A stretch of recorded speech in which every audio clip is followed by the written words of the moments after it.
Hi friends, ಇವತ್ತಿನ 52ನೇ ಪಂದ್ಯದ 51ನೇ IPL ಪಂದ್ಯದಲ್ಲಿ ಕೋಲ್ಕತ್ತಾ ನೈಟ್ ರೈಡರ್ಸ್ ಅವರು ಅದ್ಭುತ ವಿಜಯವನ್ನು ಸಾಧಿಸ್ತಾರೆ. ಡಿ ಸಿ ಅವರು ಮೊದಲೇ ಸ್ಟಾರ್ಟಿಂಗ್ ಪಂದ್ಯಗಳಲ್ಲಿ ಇವರೇನು ಇದು ಪ್ಲೇ ಆಫ್ಸ್ಗೆ ಹೋಗ್ತಾರೆ ಅನ್ನೋ ಒಂದು ಭರವಸೆ ಮೂಡಿಸಿದ್ರು. ಈಗ ಸದ್ಯ ಗೊತ್ತಾಯಿತು ಡಿ ಸಿ ಅವರು ಮನೆಗೆ ಹೊರಗೆ ಬಿದ್ದಿದ್ದಾರೆ ಅಂತ ಹೇಳ್ತೀವಿ. ಕೋಲ್ಕತ್ತಾದವರೇ ಹೊರಗೆ ಬಿದ್ದಿದ್ದು ಅಂತ ನಾವು ಅಂದ್ಕೊಂಡ್ರೆ ಕೋಲ್ಕತ್ತಾದವ್ರಿಗೆ ಆಸೆ ಇನ್ನೂ ಜೀವಂತ ಇದೆ. ಆಲ್ರೆಡಿ ಡಿ ಸಿ ಅವರು ಹೊರಗೆ ಹೋಗಿದ್ದಾರೆ ಅಂತ ಹೇಳಬೇಕಾಗತ್ತೆ. ಇವತ್ತಿನ ಪಂದ್ಯದಲ್ಲಿ ಹೈಲೈಟ್ ಅಂತಂದರೆ ನಮ್ಮ ಭಾರತದ ವೇಗಿ ತ್ಯಾಗಿ ಅವರು ಲಾಸ್ಟು ಅದ್ಭುತವಾಗಿ ಕೇವಲ 3 ರನ್ ಕೊಟ್ಟು ಪ್ರಮುಖವಾದ ವಿಕೆಟ್ ತಗೋತಾರೆ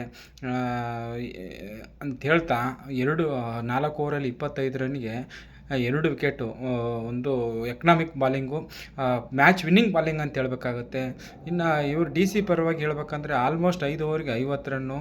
ರಾಹುಲ್ ಅವರು 4.5 ಕೊನೆಯ ಬಾಲಲ್ಲಿ 5ನೇ ಓವರ್ನ ಒಂದು 50ಕ್ಕೆ 1 ರನ್ ಕಡಿಮೆ ಇರ್ತೈತೆ. ಆ ಟೈಮಲ್ಲಿ ಒಂದು ಕೆಟ್ಟ ಹೊಡೆತಕ್ಕೆ ವಿಕೆಟ್ ಒಪ್ಪಿಸಿದ್ರಿಂದ ಉತ್ತಮ ಆರಂಭವನ್ನು ಕೊಟ್ಟಿದ್ದರೂ ಕೂಡ ನಿಶಾಂಕ್ ಅವರು ಕೇವಲ 29 ಬಾಲ್ 50 ಹೊಡೆದ್ರೆ, ಇನ್ನು ಆಶುತೋಷ್ ಶರ್ಮಾ ಅವರು ಫೈಟಿಂಗ್ ಬಿಡಲಿಲ್ಲ. ಅವರು 27 ಬಾಲಲ್ಲಿ 39 ರನ್ ಹೊಡೆದು ಔಟ್ ಆಗ್ತಾರೆ ಕೊನೆ ಓವರಲ್ಲಿ ಅಂತ ಹೇಳ್ತಾ, ಇನ್ನು ಫಿನ್ ಎಲೆನ್ ಅವರು ಈ IPL ಸರಣಿಯಲ್ಲಿ ಒಂದೂ ಮ್ಯಾಚ್ ಆಡಿರಲಿಲ್ಲ. ಅವರು ಇವತ್ತು ಕೂಡ 50ಗಿಂತ ಮುಂಚೆ ಒಂದು ಜೀವದಾನ ಪಡೆದು ಕೇವಲ 47 ಬಾಲಲ್ಲಿ ಶತಕ. ನೋಡಿ, ಫಾರಿನ್ ಆಟಗಾರರು ನಿನ್ನೆ ಒಬ್ಬರು ಶತಕ ಹೊಡಿತಾರೆ, ಇವತ್ತು ಅಲೆನ್ ಅವರು ಹೊಡಿತಾರೆ.